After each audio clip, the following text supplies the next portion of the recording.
എല്ലാവർക്കും നമസ്കാരം. ഞാൻ കഴിഞ്ഞ പ്രാവശ്യം ഈ മീറ്റിങ്ങിൽ ഈ ഓൺലൈൻ മീറ്റിങ്ങിൽ ഞാൻ പങ്കെടുക്കാമെന്ന് പറഞ്ഞായിരുന്നു. പക്ഷെ അന്ന് എന്തോ കാരണവശാൽ എനിക്ക് ലൈൻ കിട്ടാതെ പോവുകയും ഒക്കെ ചെയ്തിട്ടുള്ള ഒരു കാര്യമുണ്ടായിരുന്നു. പക്ഷെ ഇപ്പോൾ ഈ തീരാറാവുന്ന സമയത്താണെങ്കിൽ പോലും ഞാൻ ഇതിനകത്ത് പങ്കെടുക്കണമെന്നുള്ളത് എൻ്റെ ഒരു ആഗ്രഹത്തിന്റെയും കൂടി കാര്യമുണ്ട്. ഞാൻ അതേയോട് പറയുകയും ചെയ്തിട്ടാണ്.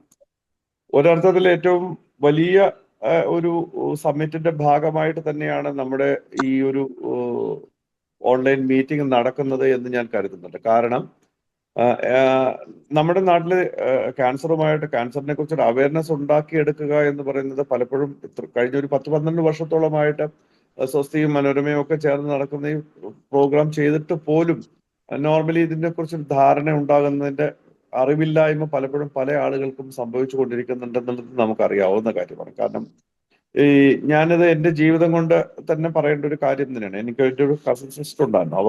അവള് കല്യാണം കഴിച്ചിട്ടില്ലായിരുന്നു. 19-ാമത്തെ വയസ്സിൽ 20-ാമത്തെ വയസ്സായപ്പോൾ അവൾക്ക് ബ്രസ്റ്റ് ക്യാൻസറിന്റെ 3rd സ്റ്റേജ് എത്തുകയും അതിൻ്റെ ഒരു വല്ലാത്തൊരു അവസ്ഥയിലേക്ക് അത് പോവുകയും അധികം വൈകാതെ തന്നെ അവള് ഇതിനകത്തുനിന്ന് ഈ രോഗത്തിൽ നിന്നും വേദനയുടെ ലോകത്തിൽ നിന്ന് ഇല്ലാതായി പോവുകയും ചെയ്തൊരവസ്ഥ ഞാൻ അനുഭവിച്ചിട്ടുണ്ട്. കാരണം വേറൊന്നും ഉണ്ടല്ല, പലപ്പോഴും എഡ്യൂക്കേറ്റഡ് ആയിട്ടുള്ള ആൾക്ക് പോലും ഇത് ഒന്ന് ശ്രദ്ധിക്കാനോ അല്ലെങ്കിൽ ഇതിനെക്കുറിച്ച് പറയാനോ അല്ലെങ്കിൽ അത്തരം രീതിയിലൊന്ന് ഒരു കൺസൾട്ടേഷനോ ഒക്കെ തന്നെ ഉണ്ടാകുന്നൊരു ഒരു ഒരു എന്താ പറയുക, നമുക്ക് തന്നെ വേണോ വേണ്ടയോ എന്നുള്ള സംശയങ്ങളുടെ എലമെന്റുകൾ ഉണ്ടാവുന്നുണ്ട്.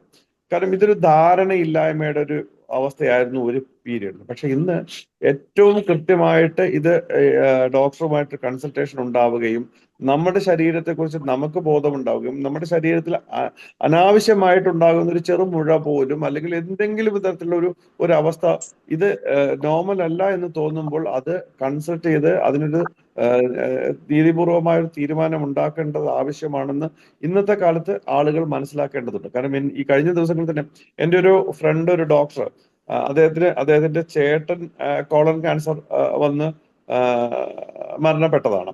അപ്പം പുള്ളി അതിനുശേഷം എനിക്ക് എൻ്റെ സുഹൃത്തിന് ഉള്ള അദ്ദേഹത്തിന്റെയും സംശയം ഇതാണ്. കാരണം വെച്ച് കഴിഞ്ഞാൽ തിരിച്ചെനിക്കും എൻ്റെ വയറിന് അസുഖം ഉണ്ടാവുന്നുണ്ട്, ഇതൊരു കോളൻ എന്തെങ്കിലും ആയി മാറുമോ എന്ന് പറഞ്ഞുകൊണ്ട് പുള്ളി വളരെ പെട്ടെന്ന് തന്നെ ഇൻവെസ്റ്റിഗേറ്റ് ചെയ്യാൻ വേണ്ടിയിട്ട് ശ്രമിക്കുകയും അങ്ങനെ ഒന്നുമല്ല എന്ന് പറഞ്ഞിട്ട് സമാധാനിക്കുകയും ചെയ്തിട്ടുണ്ട്. അപ്പം നമ്മുടെ അറിവ് എന്ന് പറയുന്നത് നമുക്ക് സാധ്യതകൾ ധാരാളമുണ്ട്.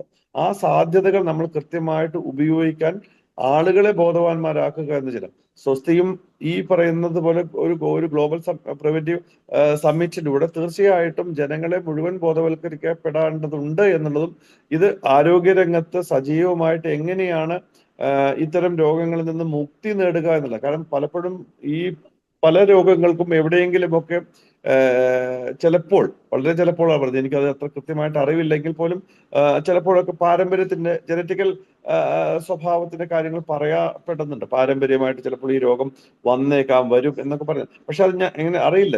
ഞാൻ അതും എനിക്ക് പറയേണ്ടതുണ്ടെന്ന് വെച്ചാൽ എൻ്റെ അച്ഛന്റെ കുടുംബത്തിൽ ഇതേപോലെ 4 സ്ത്രീകൾ ഇതേ രോഗത്തിൽ തന്നെ കണക്ട് ചെയ്തുകൊണ്ട് മരണപ്പെടുകയുണ്ടായിട്ടുണ്ട്. അതെല്ലാം ക്യാൻസർ തന്നെയാണ്.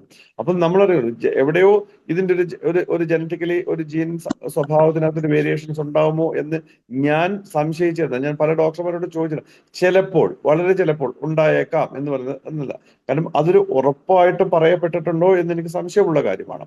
എങ്കിൽ പോലും ഒരു കാര്യം ഉറപ്പുള്ള കാര്യമാണ്, നമ്മുടെ ശരീരത്തിനെ കുറിച്ച് നമുക്ക് ബോധമുള്ളതുപോലെ നമ്മൾ ശ്രദ്ധിക്കുന്നത് പോലെ വേറെ ഒരാളും ശ്രദ്ധിക്കാനുണ്ടാവില്ല. അപ്പം നമുക്ക് എന്തെങ്കിലും തരത്തിലൊരു ഒരു അൺഈസിനെസ് ഉണ്ടാകപ്പെടുകയാണെങ്കിൽ അത് തീർച്ചയായിട്ടും ക്യൂർ ചെയ്യാൻ പാകത്തിൽ ഡോക്ടർമാരുമായിട്ട് കൺസൾട്ടേഷൻ ആവശ്യമാണെന്ന് എനിക്ക് തോന്നിയിട്ടുണ്ട്. തീർച്ചയായും ഈ ഒരു ഗ്ലോബൽ പ്രിവെന്റീവ് സമ്മിറ്റിന്റെ ഭാഗമായിട്ട് ചെയ്യുന്ന ഈ പ്രവർത്തിയിൽ അത് സ്വസ്തിയോടൊപ്പം നിൽക്കുന്ന മുഴുവൻ ആളുകളും, ഇതിനകത്തെ കൊണ്ടുവരുന്ന മുഴുവൻ ആളുകളും വളരെ തീവ്രമായ ഒരു ബോധവൽക്കരണം ആവശ്യമാണെന്നും അത് ഒരുപാട് പേരിലേക്ക് പകർത്താൻ പറ്റുന്ന ഒരു സാധ്യതകൾ ഉണ്ടാക്കുകയും ചെയ്യേണ്ടത് ആവശ്യമാണെന്ന് തോന്നുന്നുണ്ട്. ആ ആവശ്യം നടപ്പിലാക്കാൻ ഇത്തരം സമ്മിറ്റുകൾക്ക് കഴിയട്ടെ എന്ന് ആത്മാർത്ഥമായി ആഗ്രഹിക്കുന്നു. ഇതിനു വേണ്ടി ശ്രമിക്കുന്ന ഈ ഒരു സമ്മിറ്റ് സജീവമായിട്ട് നിലനിർത്തി കൊണ്ടുപോകാനും ഇതിന്റെ ഭാഗത്തുനിന്നുണ്ടാകുന്ന അറിവുകൾ വീണ്ടും പകർത്തി വലിയ തോതിലുള്ള ഒരു സ്റ്റഡി മെറ്റീരിയലാക്കി മാറ്റാനും ഒക്കെ ശ്രമിക്കുന്നത് ഒരർത്ഥത്തിൽ ഈ പ്രവൃത്തിയുടെ സതുദ്യമമാണെന്ന് ഞാൻ കരുതുന്നു. ഇതിന്റെ പിന്നിൽ പ്രവർത്തിക്കുന്ന സ്വസ്തിയുടെയും ഇതിന്റെ പിന്നിൽ പ്രവർത്തിക്കുന്ന മുഴുവൻ സുമനസ്സുകളുടെയും നന്ദി അർപ്പിച്ചുകൊണ്ട് ഞാൻ ഈ ഇതിനകത്ത് പങ്കെടുക്കാൻ കഴിഞ്ഞതിൽ ആത്മാർത്ഥമായി എല്ലാവൃത്തത്തിലും ആശംസകൾ അറിയിക്കുകയും ചെയ്യുന്നു.